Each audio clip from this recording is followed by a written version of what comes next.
সবাইকে শুভেচ্ছা। বিশেষ করে এই ফিল্মেও যারা অভিনয় করেছেন এর মধ্যে কয়েকজনকে দেখতে পাচ্ছি।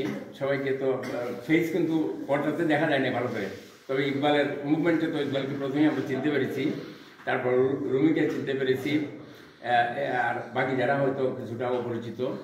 তারপরেও আমি বলবো যে এক কথায় বলা চলে যে এটা আমাদের জন্য উৎসবঞ্জক এবং একটা মাইল ফলক হবিগঞ্জের লাগে।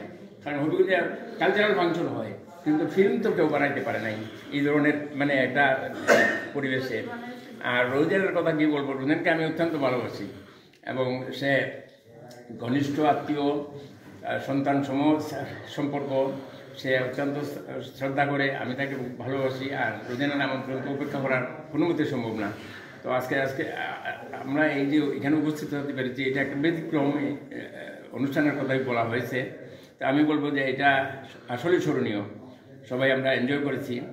আর শেষটা যদি পুরোপুরি দেখতে পারতাম তাহলে তো ভালো হতো। এটা বিয়োগান্তক একটা ফিল্ম, তো ভুল ত্রুটি তো অনেক আছে, কিন্তু সব কিছুকে ছাপিয়ে গিয়ে তাদের আন্তরিকতা, একাগ্রতা এবং মানে সবাই নিজ নিজ চরিত্রকে ফুটিয়ে তোলার যে চেষ্টা করেছে, এটা আসলে প্রশংসার যোগ্য।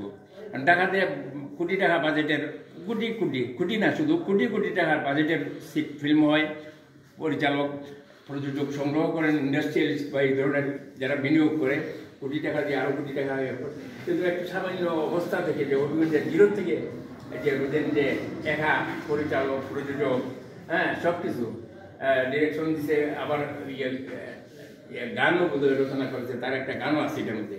তো হয়তো গানের পরিমাণ বেশি হয়েছে, কিন্তু তারপরেও প্রথম অবস্থায় যা হয়েছে তা অবশ্যই প্রশংসার দাবি রাখে। আর একটা কথা শুনে আনন্দিত হয়েছি, এখানে প্রধান অতিথি হিসেবে যিনি এসেছিলেন দিলীপ কুমার বণিক, ডিসি আমাদের রেভিনিউ, আগে পরে ডিসি হয়েছেন, এখন মিনিস্ট্রিতে আছেন। তিনি এফডিসিতে ছিলেন। তো উনি এফডিসিতে থাকা অবস্থায় যদি এটার সার্টিফিকেশন, যেটা সেন্সর বোর্ডের পারমিশন, এটা যদি নিয়ে নিতে পারতো তাহলে হয়তো একটা ভালো কাজ হইতো। তো এখন উনি নাই এফডিসিতে, কিন্তু তারপরেও ওনার প্রভাব আছে, নিশ্চয়ই ওনার অধীনে অনেক লোকে কাজ করছে। তো আমি অনুরোধ করবো রোজেন যেন ওনার সাথে যোগাযোগ রাখে যত তাড়াতাড়ি সম্ভব। লিস্টে নাম আছে এই ফিল্মের।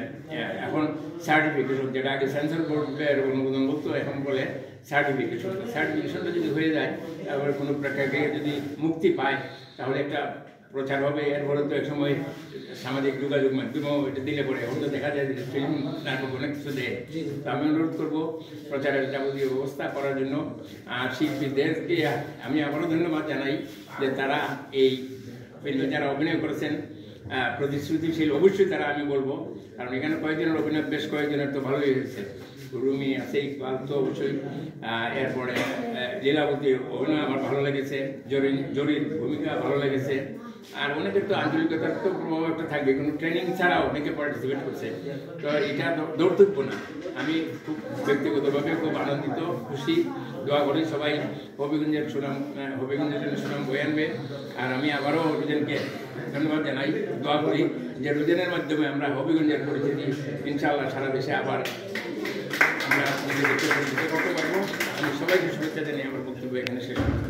খোদা হাফেজ।